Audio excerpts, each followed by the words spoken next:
The air over Minneapolis on the 25th of May, 2020, was thick with the humidity of a late spring evening, a placid sky belying the tectonic shift occurring on the pavement below.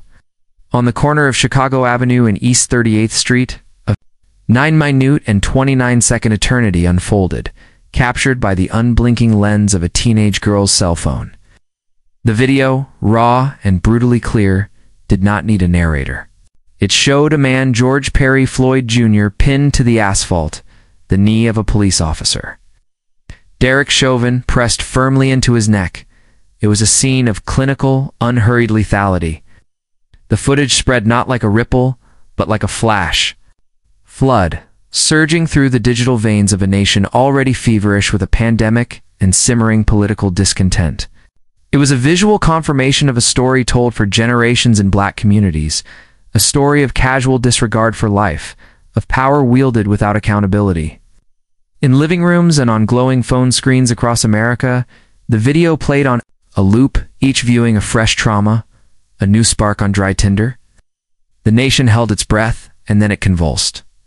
From a modest apartment in the Bronx, a world away from the manicured lawns and political fortifications of Washington, D.C., the Congresswoman from New York's 14th District watched. Alexandria Ocasio-Cortez saw not just one man's death, but the ghost of Eric Garner. The memory of Michael Brown, the long blood-soaked lineage of state-sanctioned violence. Her district, a vibrant, sprawling tapestry of working-class families, immigrants, and people of color, was a microcosm of the communities that felt the sharpest edge of that violence. The grief and rage that poured onto the streets of Minneapolis were echoes of the conversations she had every day with her constituents. Stories of aggressive stop, frisks, of humiliating encounters, of a justice system that felt tilted, foreign and hostile. Her political identity was forged in community organizing, in the belief that power resided not in marbled halls, but on cracked sidewalks and in crowded church basements.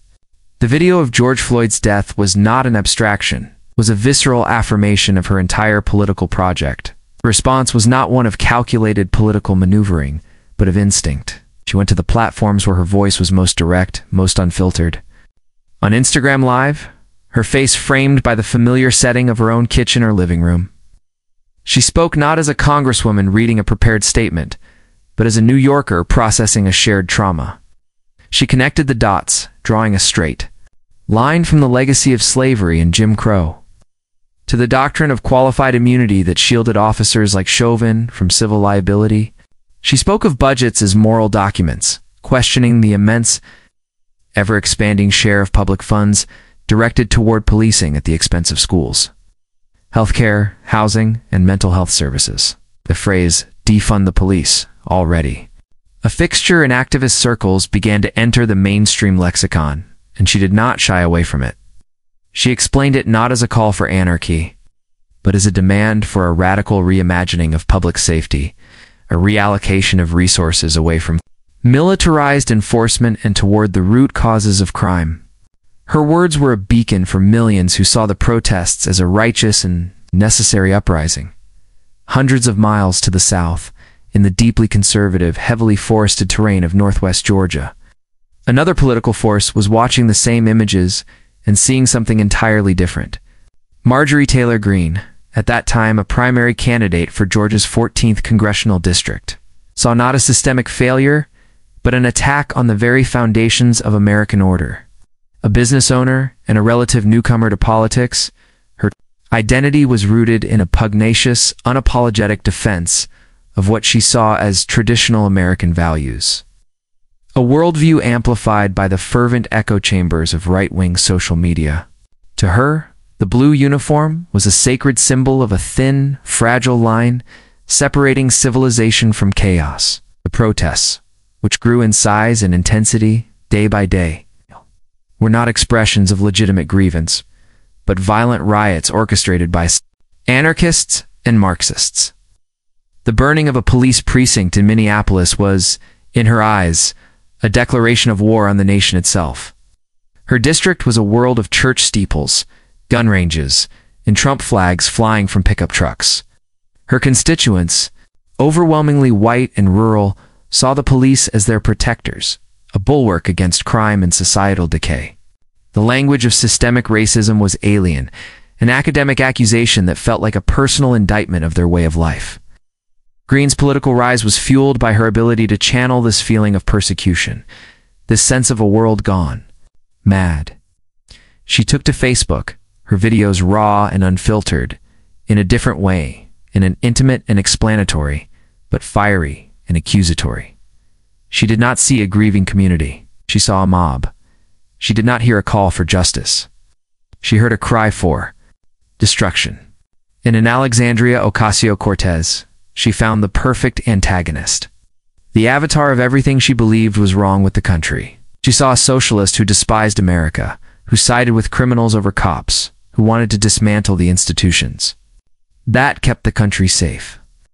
The police reform debate was not, for her, a matter of policy nuance.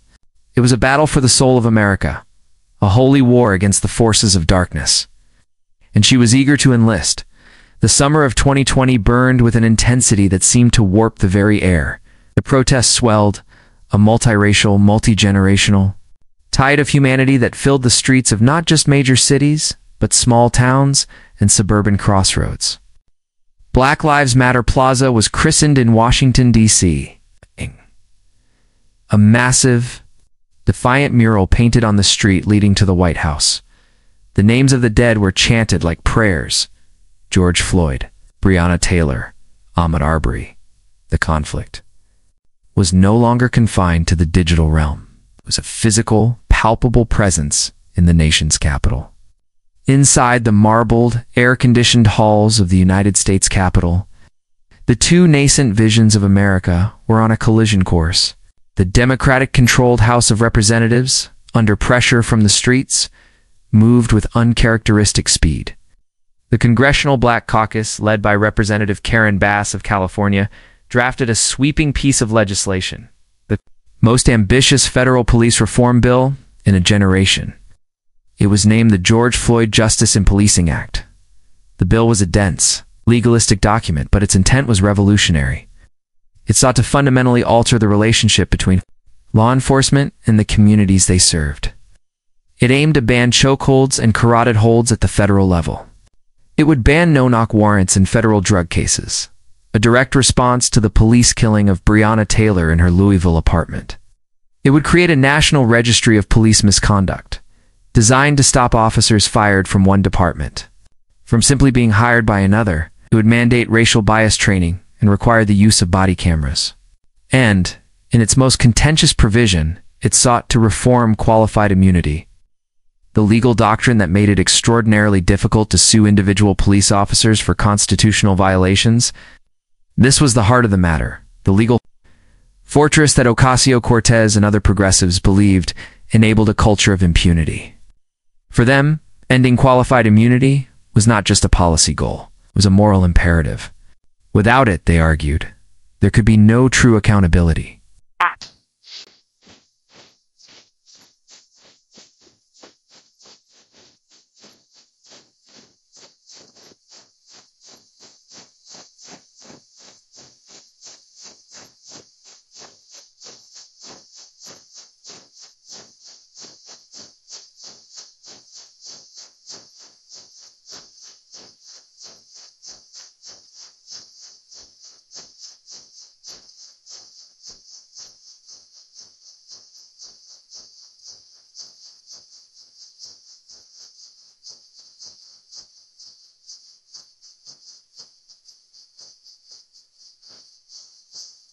Oh my.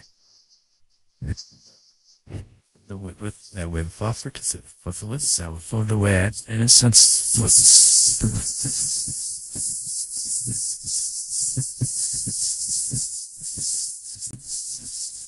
there could be no justice.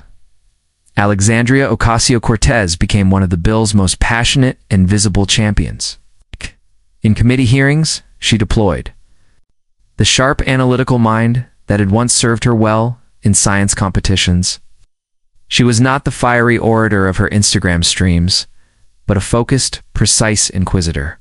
She cross-examined witnesses, armed with statistics on police violence, data on racial disparities in arrests, and legal analyses of qualified immunity. Her questioning was a methodical dismantling of the status quo. She spoke of the militarization of police, citing federal programs that funneled surplus military equipment, armored vehicles, grenade launchers, high-powered rifles, 2 small-town police departments. She painted a picture of a domestic security apparatus that had come to view the citizens it was sworn to protect as enemy combatants. She argued that the bloated police budgets were a strategic failure, a misallocation of resources that starved communities of the very services education, mental health care, job training that were proven to reduce crime. Her arguments were rooted in the lived experience of her constituents, but they were delivered with the precision of a legal brief. She was building a case not just for a piece of legislation, but for a fundamental paradigm shift by this time. Marjorie Taylor Greene had won her primary and was the Republican nominee, virtual shoe-in for a seat in Congress, though not yet a member. She operated as a shadow lawmaker, her pronouncements carrying the weight of a future vote. Her opposition to the Justice and Policing Act was absolute and visceral. She saw it not as a reform bill, but as a suicide pact. In her view, ending qualified immunity would paralyze police officers, forcing them to hesitate in life-or-death situations for fear of a ruinous lawsuit. She saw the ban on certain restraints and warrants as a gift to criminals, a unilateral disarmament in the war on crime. The National Misconduct Registry was, to her, a blacklist designed to harass and intimidate good officers. The entire bill was an extension of the defund the police movement, an attempt by the radical left, personified by Ocasio-Cortez, to dismantle law enforcement and hand the country over to chaos. She organized back the blue rallies in her district, standing on flatbed trucks flanked by men in law enforcement uniforms. She spoke of a war on police, a war on America. She held up Ocasio-Cortez's image as a symbol of this internal enemy. She was not just a political opponent. She was a domestic threat. Greene's rhetoric was a potent cocktail of fear, patriotism, and grievance. She told her supporters that the Democrats wanted to take their guns, open their borders, and now disarm their police. It was a narrative of a nation under siege from within. She was positioning herself as its fiercest defender. On June 25, 2020, the George Floyd Justice and Policing Act came to the floor of the House of Representatives, the chamber, usually a theater of staid procedure, crackled with a rare and palpable tension. The debate was a stark encapsulation of the two Americas. Democrats rose, one after another, to share stories of police brutality from their districts, to read the names of the dead, to plead for the passage of the bill as a first step toward healing a wounded nation. They spoke of history, of promises unkept, of a moral reckoning long overdue. Republicans countered with grim warnings of rising crime rates, of emboldened criminals, of police officers abandoning the profession in droves. They accused the Democrats of capitulating to the mob, of sacrificing public safety on the altar of political correctness. The chamber was a courtroom where the nation's soul was on trial. When the electronic voting board lit up, the result was a foregone conclusion, but no less dramatic for it. The bill passed 236 to 181, largely along party lines. Alexandria Ocasio-Cortez cast her vote, a green light on the board, a small symbolic victory in a much larger war. For her and her allies, it was a moment of profound, if fleeting, hope. A formal acknowledgement from one chamber of the United States Congress that the cries from the streets had been heard, but the bill was a dead letter the moment it crossed the Capitol, rotunda to the Senate. Controlled by Republicans under the leadership of Mitch McConnell, the upper chamber was a legislative graveyard for progressive ambitions. McConnell made it clear that the bill, particularly its provision on qualified immunity, was a non-starter. The Republican counterproposal, a much weaker bill focused on data collection and training incentives, was dismissed by Democrats as an empty gesture. The legislative process ground to a halt. The hope of the summer began to curdle into the familiar cynicism of Washington gridlock. The energy of the streets, which had seemed so powerful, so transformative, had crashed against the unmoving walls of institutional power. The election of November 2020 changed the political landscape. Donald Trump was defeated, and Joe Biden, who had run on a more moderate platform of police reform rather than defunding, would be president. The Democrats held a razor-thin majority in the House, and the Senate was split 50-50, with Vice President Kamala Harris casting the tie-breaking vote. And among the new members sworn into the 117th Congress in January 2021 was Marjorie Taylor Greene. She was no longer a shadow lawmaker. She was now a voting member of the institution, a colleague of the very people she had spent the last year demonizing. Her arrival in Washington was not quiet. She immediately aligned herself with the most extreme faction of the Republican caucus. Her social media feed a relentless barrage of conspiracy theories and inflammatory attacks. She filed articles of impeachment against President Biden on his second day in office. She hung a sign outside her office, directly across the hall from that of Representative Marie Newman, that read, "There are TWO genders, male and female. Trust the science." After Newman, whose daughter is transgender, had hung a transgender pride flag, her presence was a constant, deliberate provocation. Alexandria Ocasio-Cortez, now in her second term, was a seasoned and influential member of the progressive wing.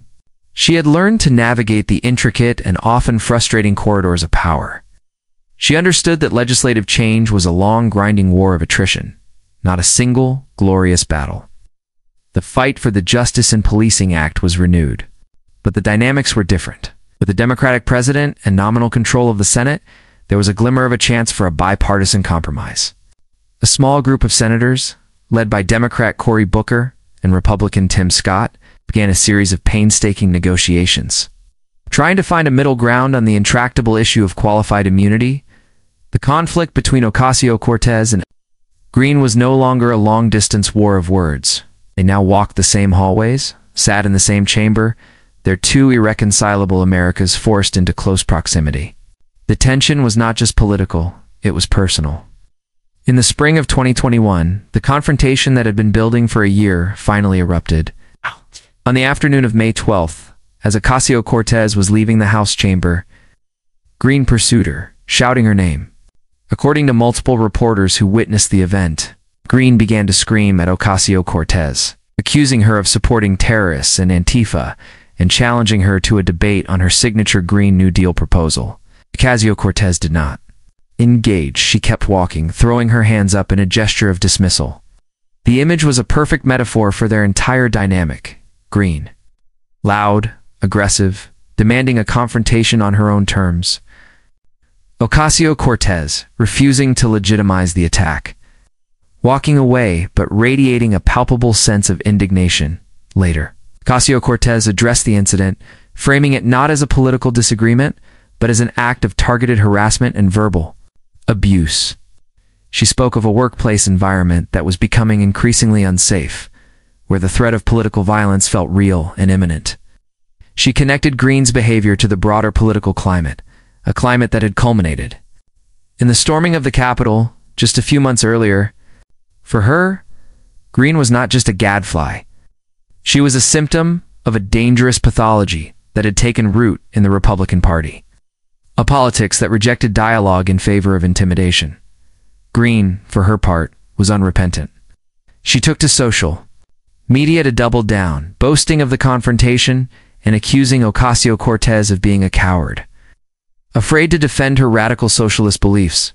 The incident was a microcosm of the larger national dysfunction, a complete breakdown in the shared norms of civil discourse, a replacement of debate with performance, of persuasion with aggression. The backdrop to this personal drama was the ongoing, agonizingly slow negotiation over the Justice in Policing Act. The bipartisan talks in the Senate dragged on for months. The negotiators worked in private, trying to thread an impossible needle. They searched for a compromise on qualified immunity, exploring options like allowing lawsuits against police departments rather than individual officers. Police unions, a powerful and well-funded lobby, exerted immense pressure on both Republicans and moderate Democrats, warning that any change to qualified immunity would be catastrophic. Progressive activists, including Ocasio-Cortez, watched with growing skepticism, worried that any compromise would gut the bill of its most meaningful provisions. She argued publicly that a bill without a meaningful reform of qualified immunity was not a reform bill at all. It would be a betrayal of the movement that had put the issue on the national agenda. The bill, she insisted, must have teeth. Meanwhile, Marjorie Taylor Greene continued her crusade. She used her position on congressional committees not to legislate, but to create viral moments of outrage. She berated witnesses, spread misinformation about the COVID-19 pandemic, and relentlessly attacked her political enemies. Her rhetoric on policing remained unchanged. She introduced resolutions to honor police officers and condemned the defund the police movement. She spoke at rallies where the January 6th insurrectionists were portrayed as political prisoners. This created a jarring and surreal cognitive dissonance. She championed the cause of Back the Blue while simultaneously defending a mob that had brutally assaulted police officers at the U.S. Capitol, leaving more than 140 of them injured, some with permanent brain damage and psychological trauma. She had built a political brand on her unwavering support for law enforcement.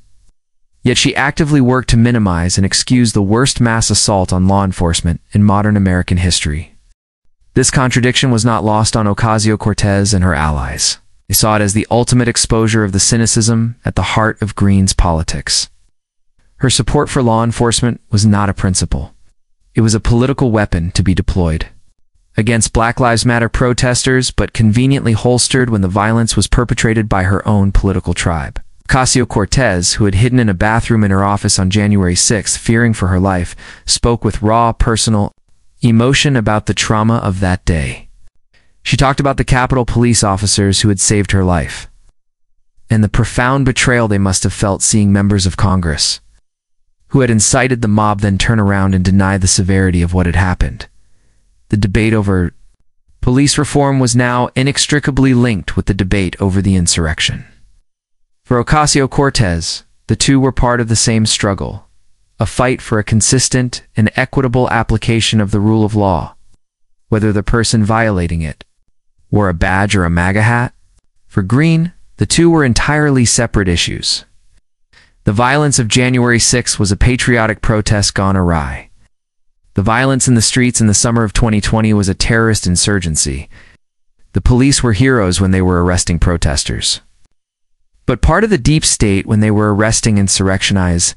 In late September 2021, bipartisan Senate negotiations on the George Floyd Justice and Policing Act officially collapsed. The statement from Senator Cory Booker was one of deep disappointment. The chasm on qualified immunity had proven too wide to bridge. The police unions had held their ground, and Republicans were unwilling to cross them.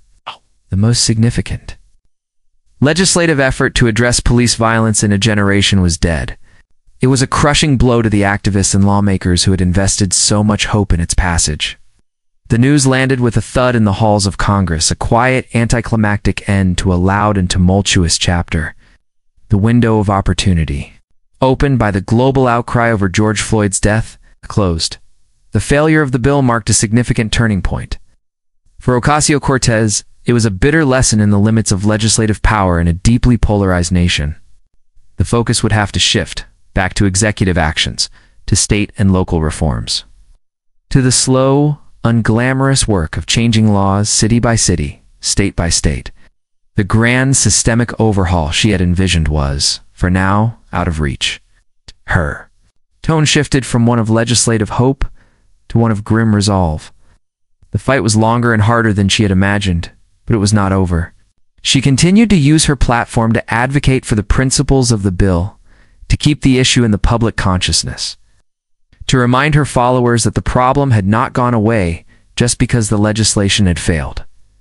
For Marjorie Taylor Greene, the bill's demise was a total victory. She celebrated it as a triumph over the radical left, a successful defense of America's police officers. She had given no ground, offered no compromise, and her side had won. Her political star within the Republican Party continued to rise. Her confrontational style, once seen as a fringe liability, was now increasingly emulated.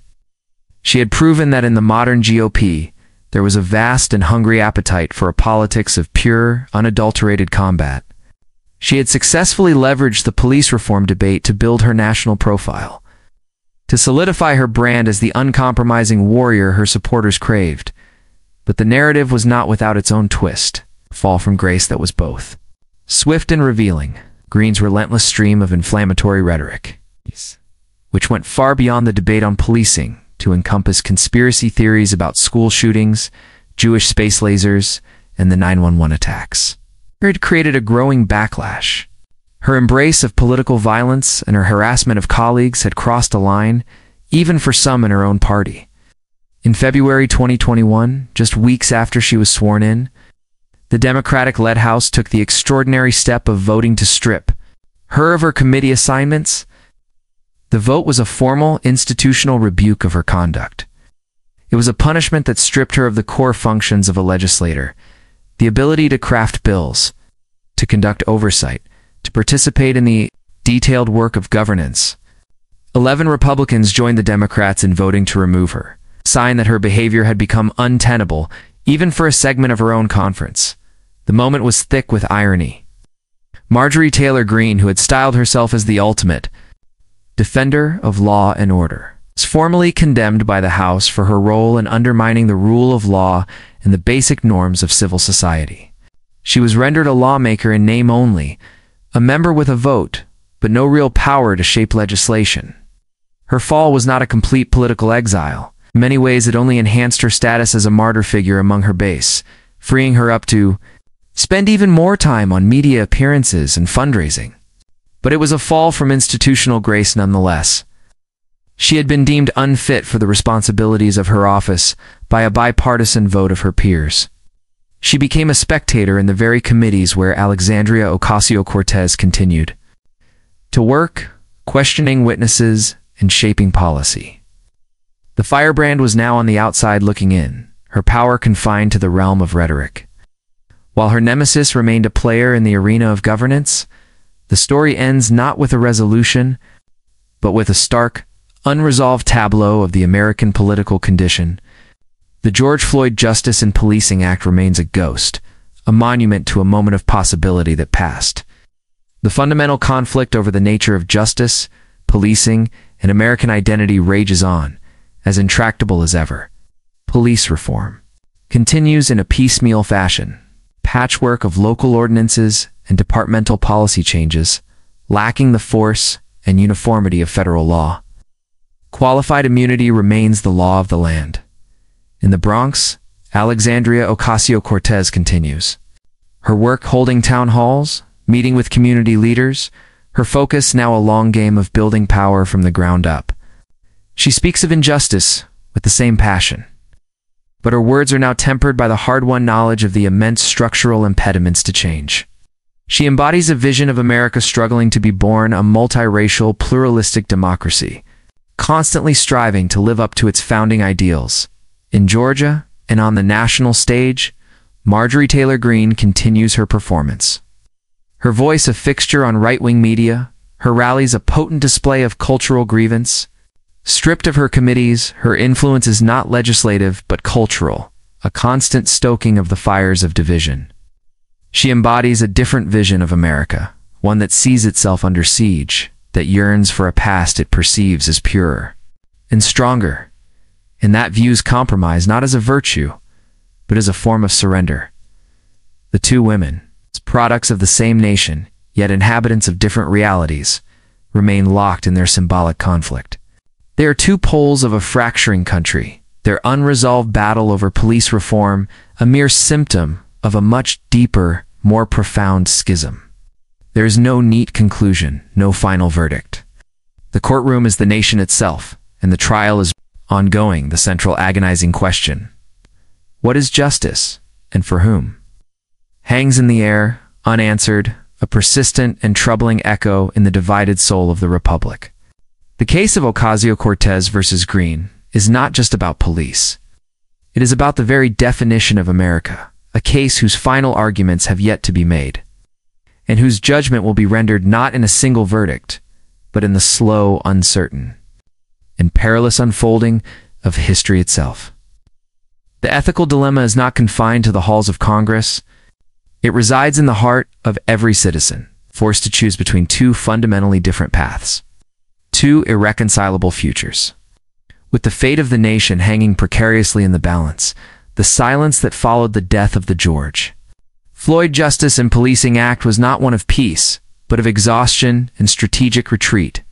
The grand national consensus, or what had momentarily appeared to be one in the fiery summer of 2020, had fractured back into its constituent warring pieces.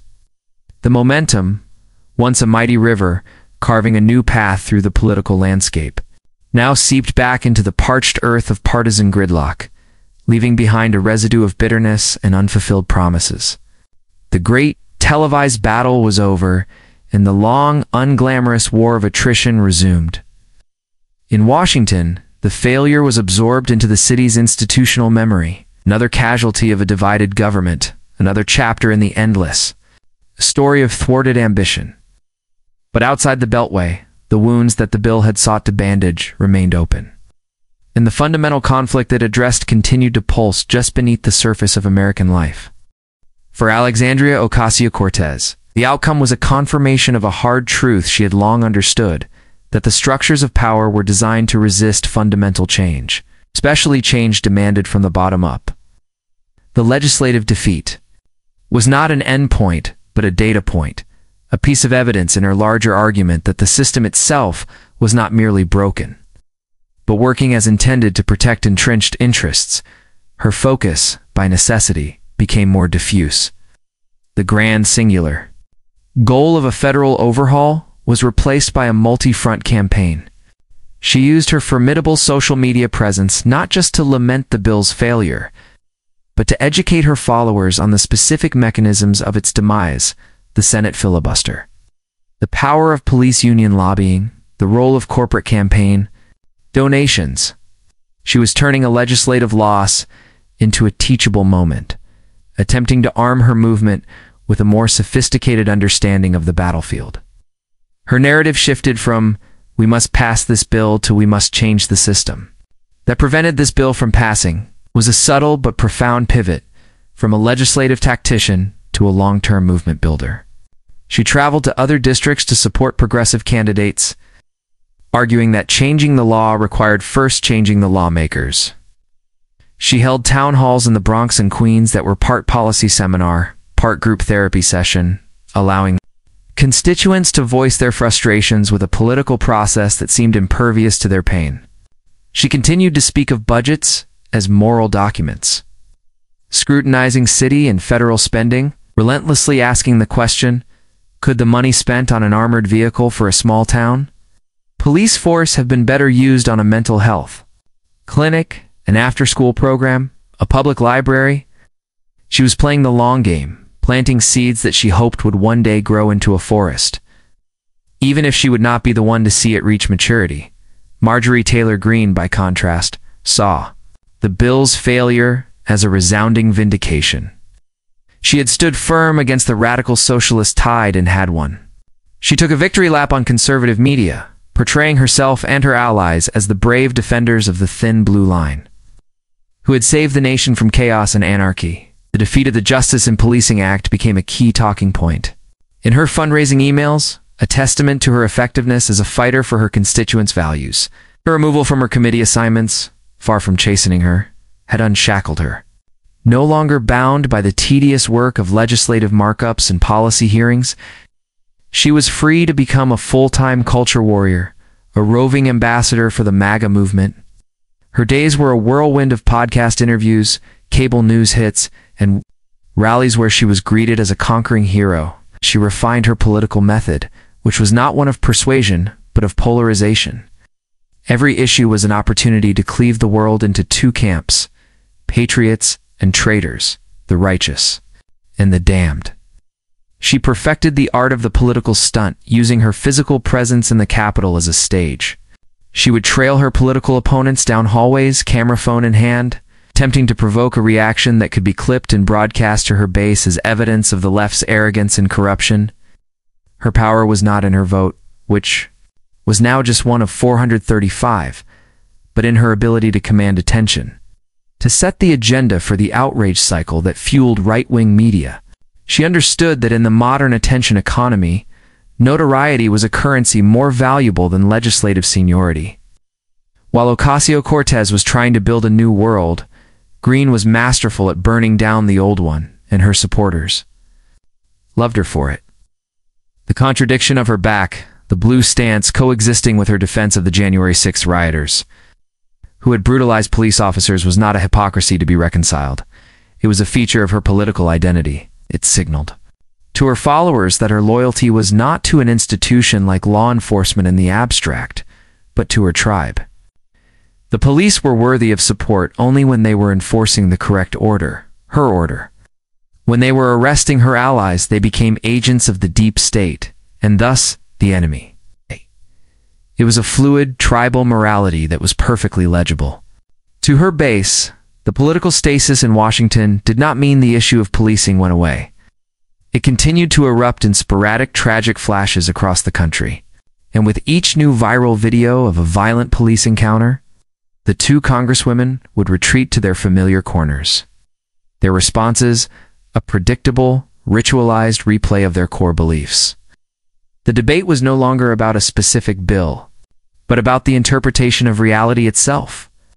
A police shooting would be framed by Ocasio-Cortez as another tragic data point in a pattern of systemic failure, reason to redouble efforts for accountability and reform. The same shooting would be framed by Greene as a justifiable use of force against a dangerous criminal, a reason to give police more support and less scrutiny, with any critique of the officer's actions dismissed as an anti-American attack. They were not just talking past each other, they were describing two different countries, governed by two different sets of facts. As the months wore on, the Biden administration, unable to move legislation through Congress, turned to the limited power of the executive pen. On May 25, 2022, the second anniversary of George Floyd's murder, the White House staged a solemn and carefully choreographed event in the East Room, flanked by the families of George Floyd and Breonna Taylor, and surrounded by civil rights leaders and law enforcement officials. President Biden signed an executive order on policing. The document was the product of months of painstaking, behind-the-scenes negotiation, an attempt to salvage something from the wreckage of the Justice in Policing Act. The atmosphere was somber, a mix of commemoration and tempered ambition. Biden spoke of the deep wound in the nation's soul, of the need to rebuild trust between the police and the community. The executive order itself was a shadow of the original bill, created a national database of police misconduct, but it was mandatory, only for federal law enforcement agencies. For the 18,000 state and local police departments across the country, participation was voluntary, incentivized by federal grants. It banned chokeholds and carotid restraints, but again, only for federal agents. It restricted the use of no-knock warrants for federal agents and encouraged local departments to do the same. It was a series of nudges, incentives, and federal mandates, a far cry from the sweeping, illegally binding national standards that reformers had demanded. Alexandria Ocasio-Cortez's reaction was measured, a carefully calibrated blend of acknowledgement and critique. She recognized the symbolic importance of the moment, the value in a president using his platform to center the issue. She praised the order as a step in the right direction, a floor upon which future progress could be built. She did not hesitate to point out its profound limitations. On social media, she broke down the distinction between federal and local law enforcement, explaining to her followers why the order would not affect the vast majority of police interactions in the country. It was, in her view, the bare minimum, a concession to political reality that left the core problems, qualified immunity, the militarization of police, the lack of independent oversight, entirely untouched. It was a political solution to a moral problem. She made it clear that it was not enough. Marjorie Taylor Greene's response was, predictably, one of unmitigated fury. She saw the executive order not as a compromise, but as a tyrannical overreach, an assault by the federal government on the sovereignty of local law enforcement. She ignored the order's limitations, instead portraying it as a radical, nationwide implementation of the defund the police agenda. She tweeted that Biden was siding with criminals over cops, that the misconduct database was a witch hunt, designed to ruin the careers of good officers, and that the entire exercise was an insult to the men and women who risked their lives to keep communities safe. She saw no nuance, no middle ground. It was another battle in the ongoing war, and the President of the United States was, in her eyes, commanding the opposing army. The reaction was a performance for her base, a reaffirmation of her identity as the President's most implacable foe. The cycle of outrage, tragedy, and political posturing continued. And in early 2023, it found a new, horrific focal point in Memphis, Tennessee. On January 7th, a 29-year-old black man named Tyre Nichols, a FedEx worker and amateur photographer, was pulled over by police for a supposed traffic violation. The encounter captured on multiple body cameras and a pole-mounted surveillance camera devolved into a brutal, prolonged beating. The footage, released to the public weeks later, was sickening. It showed a group of officers from a specialized unit called the Scorpion Unit chasing Nichols, pepper spraying him, tasing him, and then kicking, punching, and striking him with a baton as he lay on the ground, calling out for his mother. Died in the hospital 3 days later. The video was a new nightmare for a nation already saturated with images of police violence. The case of Tyre Nichols scrambled the familiar narratives in complex ways. The 5 officers who were fired and charged with his murder were all black. This fact immediately became a flashpoint in the national debate. For critics of the police reform movement, it was presented as definitive proof that the problem was not systemic racism. How could it be, they argued, when the officers involved were black? Marjorie Taylor Greene seized on this point immediately. She used it to deflect from the broader critique of policing, framing the incident as a simple case of criminal thuggery, a horrifying but isolated act of violence by a few bad apples who happened to wear uniforms. She and other conservatives used the race of the officers to attempt to invalidate the entire framework of systemic analysis that Ocasio-Cortez and others had spent years building. They argued that the left's focus on race was a divisive and dishonest distraction from the real issues of crime and a breakdown of social order. 4. Alexandria Ocasio-Cortez and her allies. The race of the officers did not invalidate the argument for systemic reform, it profoundly confirmed it. She argued that the issue was never just about the individual racial biases of white officers. It was about the culture of policing itself. Culture of aggression, dominance, and impunity that could corrupt anyone who entered it, regardless of their own race. She spoke of the institutional pressures, the US versus them mentality. It's the training that prioritized officer safety above all else, and the creation of elite, aggressive street crime units like the Scorpion team that operated with little oversight and often terrorized the very communities they were supposed to protect. She argued that the system was so powerful that it could compel black officers to enact the same kind of brutal violence against a black man that had been the hallmark of racist policing for centuries. It was, in her view, the ultimate proof that the problem was not merely personal prejudice, but a deeply ingrained institutional pathology. The Memphis tragedy, for her, made the case for the now-defunct Justice in Policing Act even more urgent. The need for national standards for accountability, for a fundamental rethinking of police culture, had been laid bare once again. This time, in the most complex and heartbreaking of ways, this intractable debate formed the backdrop for the 2022 midterm elections. Throughout the campaign season, the Republican Party wielded the issue of crime like a cudgel. They relentlessly attacked Democrats, from moderate incumbents to progressive challengers, as being soft on crime. The phrase "defund the police," which had been a rallying cry for activists in 2020, was turned into a potent political poison. Publican ads featured grainy footage of riots, statistics on rising homicide rates, and dire warnings of a society spiraling into lawlessness. They successfully tied the rhetoric of progressive activists like Ocasio-Cortez to the entire Democratic Party, forcing many candidates onto the defensive.